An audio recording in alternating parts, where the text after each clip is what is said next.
Okay, my name is Dorothy Day. I was born on November the 8th, 1897 in Brooklyn, New York. My father was a sports writer for a New York newspaper. They had four children. But when I was 5 years old, we moved. He became the editor of a sports editor for a San Francisco newspaper, and we moved to Oakland.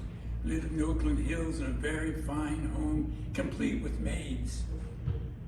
But I was so lonely. Nobody came to our house. My father didn't allow to have other children there to play because he worked nights and never had to sleep in the day, no noise. He also was suspicious of strangers. He did not like Catholics or Jews or immigrants or poor people or agitators or union workers.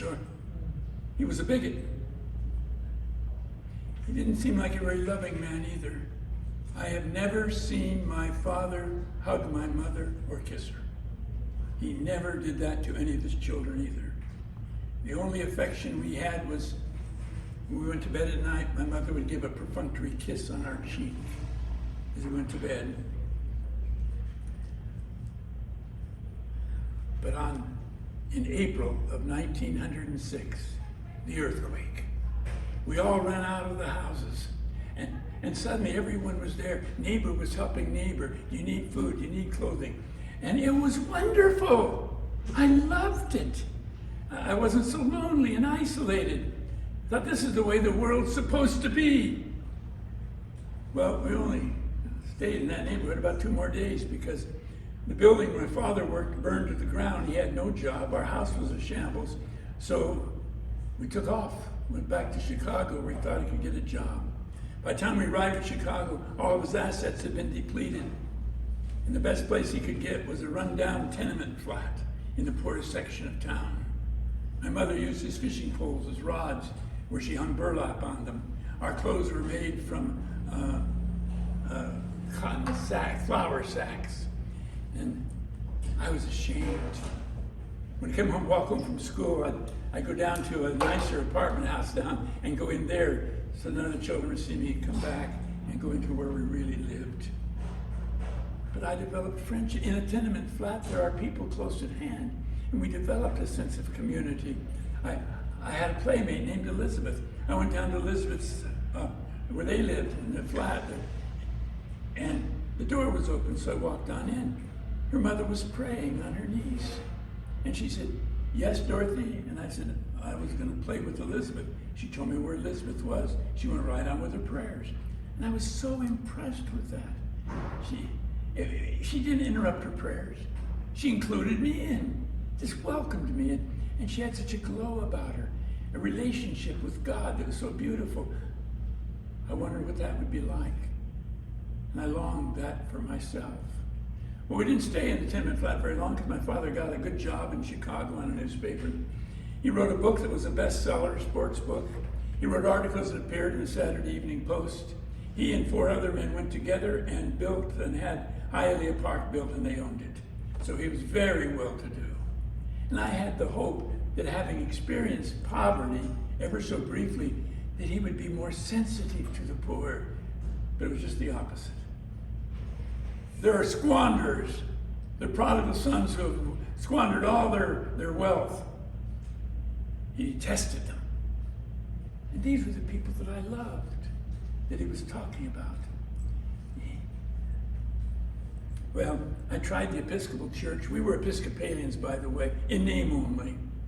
And so I went to the church when I was 10 years old, and I listened. I loved the Te Deum. I loved the Psalms. But something was wrong.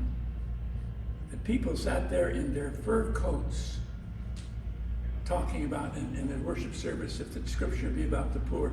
They did no action, took no actions. They did nothing to help the poor, and I was turned off by the church. The thing that kept me in touch, that I loved to read, and so Dostoevsky and Tolstoy, they kept a spark of God alive, a potential alive within me.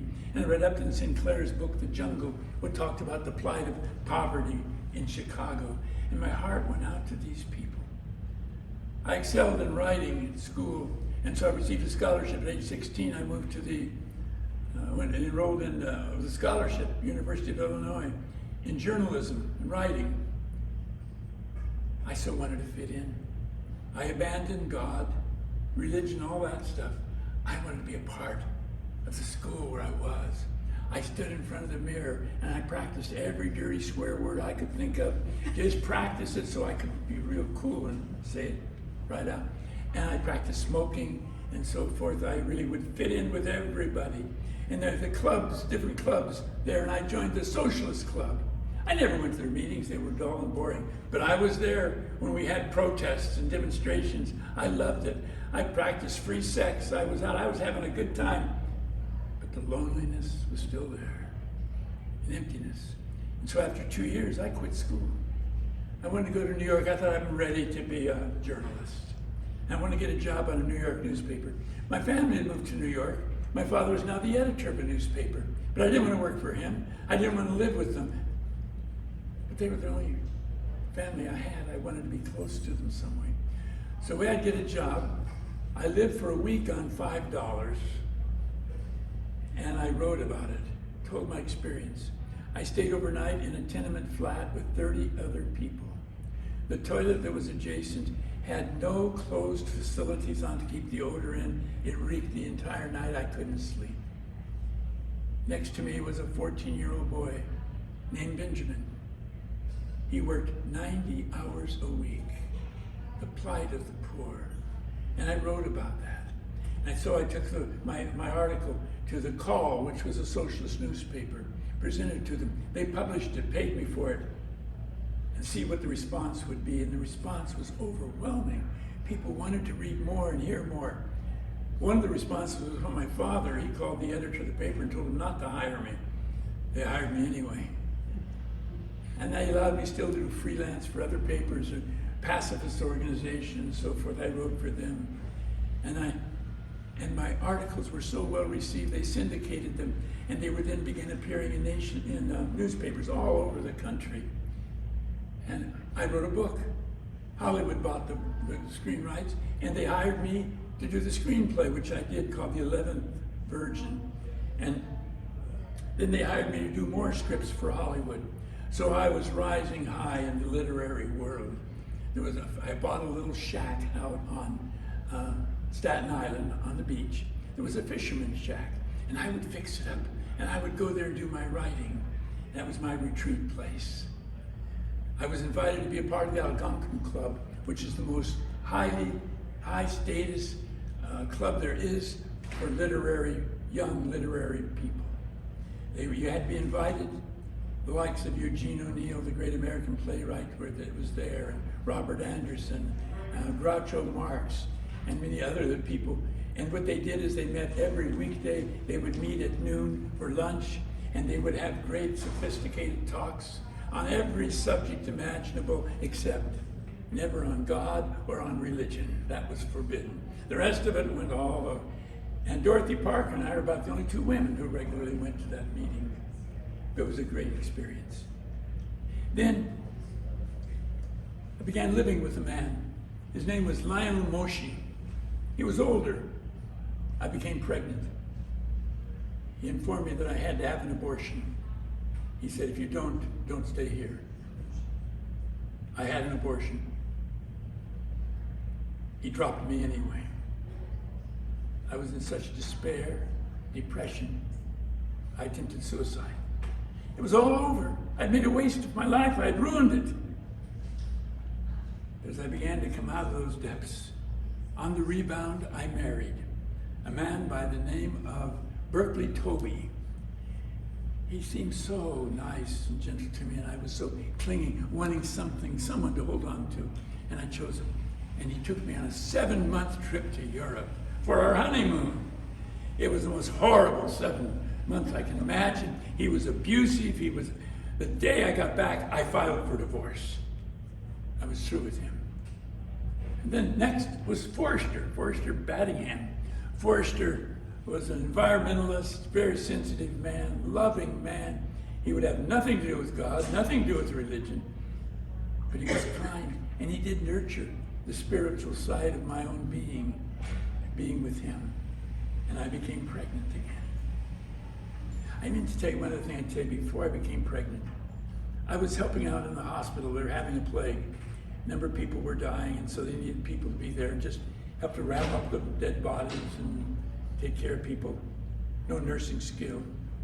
There was one woman there who had whiskers and flat-chested. And the nurses called her freak.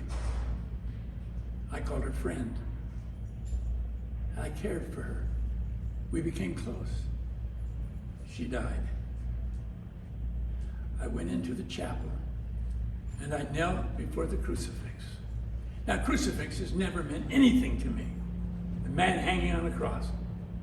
But then and there, I realized if there is a God, that's where God would be, with those who are suffering.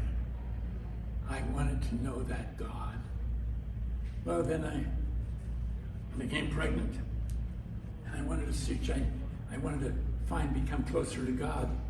I wanted it for my child, daughter or son.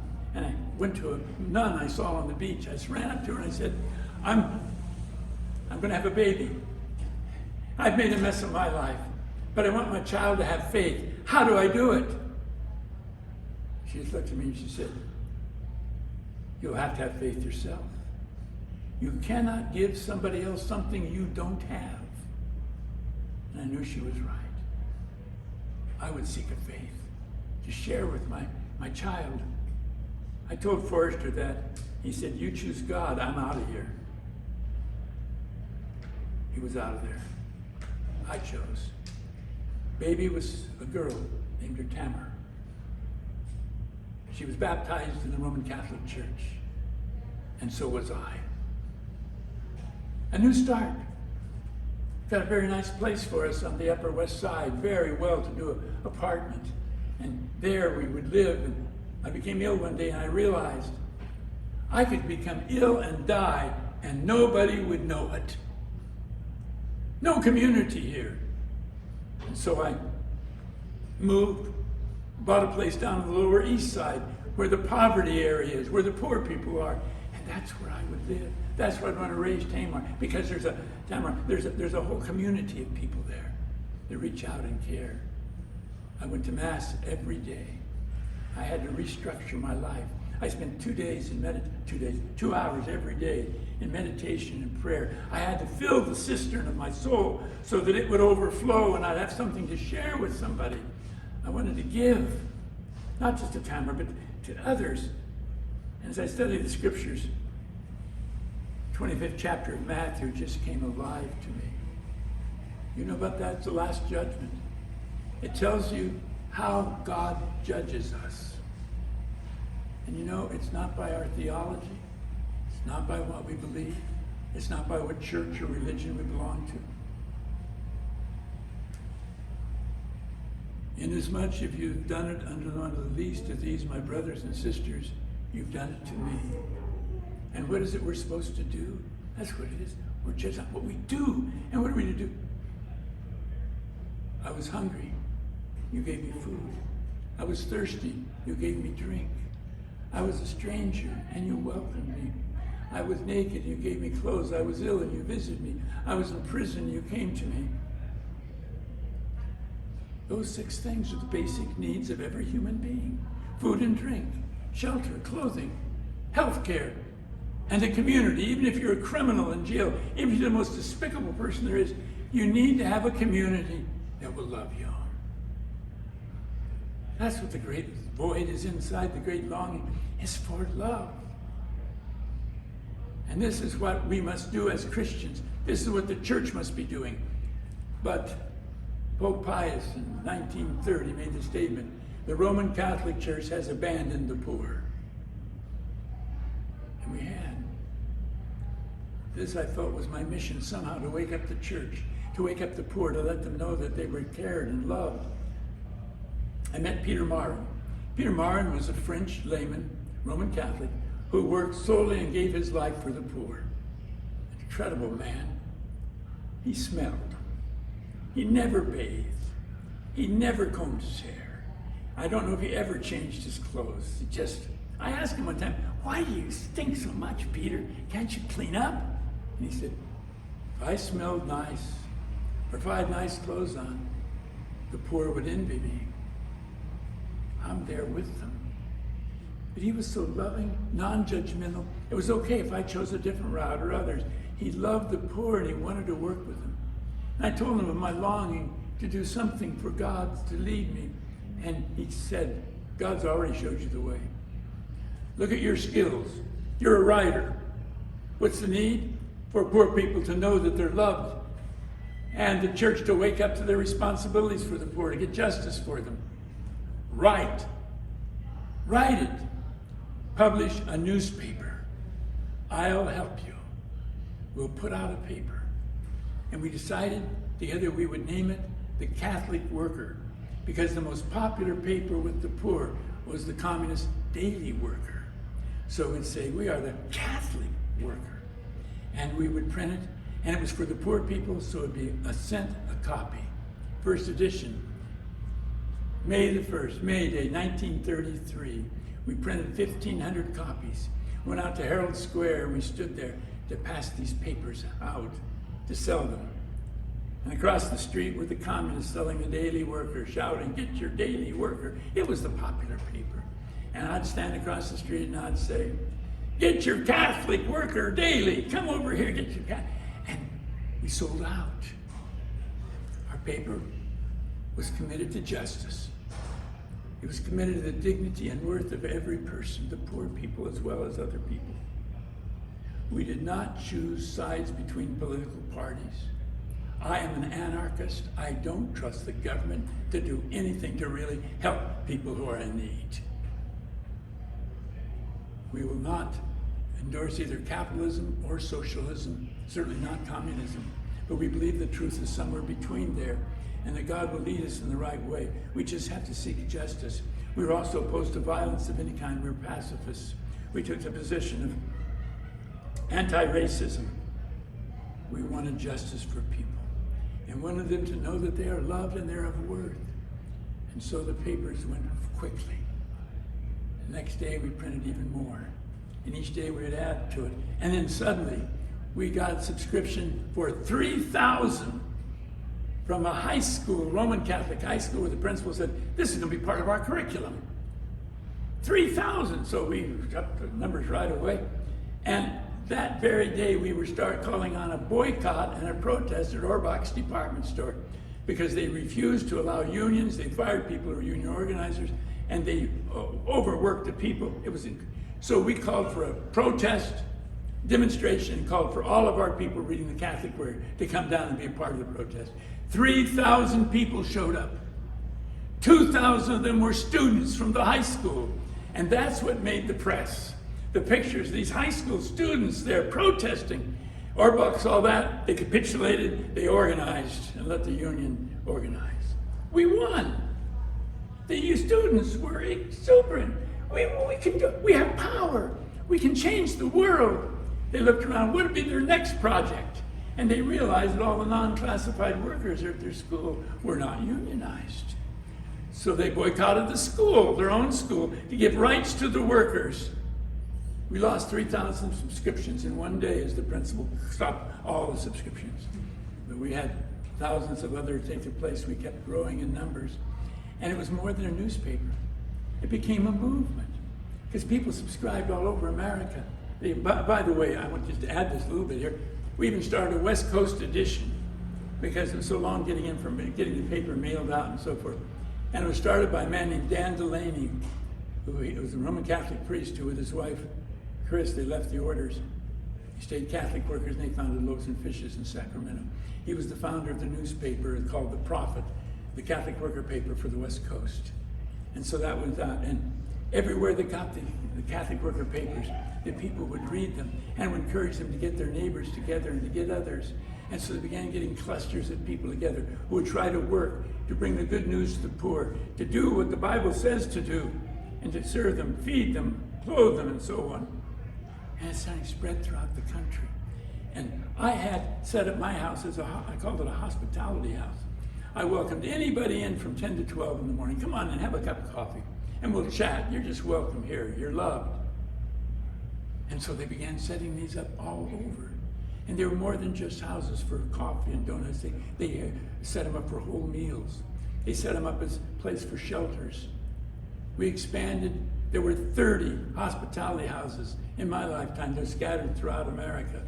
By the time you're come along, there'll be over 200 of them. We established farms where poor people could work and run the farm, and then the food would be used to feed the poor. We set up home industries where the poor could work. It was flourishing. The program grew. 100,000 subscriptions, 200,000, 300,000. It's swept throughout the country.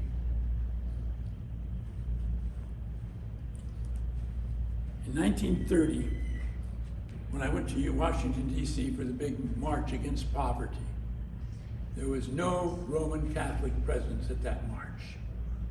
I was appalled, noticed it. But after the Catholic workers came, I know of no major demonstration in America for civil rights for people because of race, or anti-war movement, or rights for unions, that the Catholic Church has not been there right in the forefront. It spread throughout the country. Now, it was great. I would remain the head of the newspaper for the next 47 years, as long as I lived, and the head of Catholic workers movement. Well, it was not all smooth. We had some rough times. We had, in the newspaper I wrote about the communists. I said, the communists don't believe in life after death. The communists don't believe there's a spiritual power beyond this world. And yet, they will lay their lives down for the poor. How God must love the communists. Well, J. Edgar Hoover read that and about flipped off his rocker. He was sure that Dorothy Day was a big threat to the United States government. And then I was arrested many times for demonstrations that we put on. The first time was the March on Poverty in Washington, D.C. in 1930. The last time was I was 75 years old. To Dinuba, California, for the rights for workers in the fields to have representation in collective bargaining. They arrested me, put me in jail in Fresno. Also, I had some trouble in the church. There were those who disagreed with us, our position. Cardinal Spellman, the head of the church in New York City, insisted in 1947 that we remove the name Catholic from Catholic worker because we did not represent the church. We responded, we did not remove the name. And we responded that we were simply following the teachings of Jesus that we thought were accepted by the Catholic Church. I had a rough, rocky road too with my daughter, Hammer. She had a hard time because she had to divide. I was divided between her and all the poor. She was so rebellious as a teenager, she ran away and got married. She had 9 children. And then she was left alone with them. She always had a passion for the poor.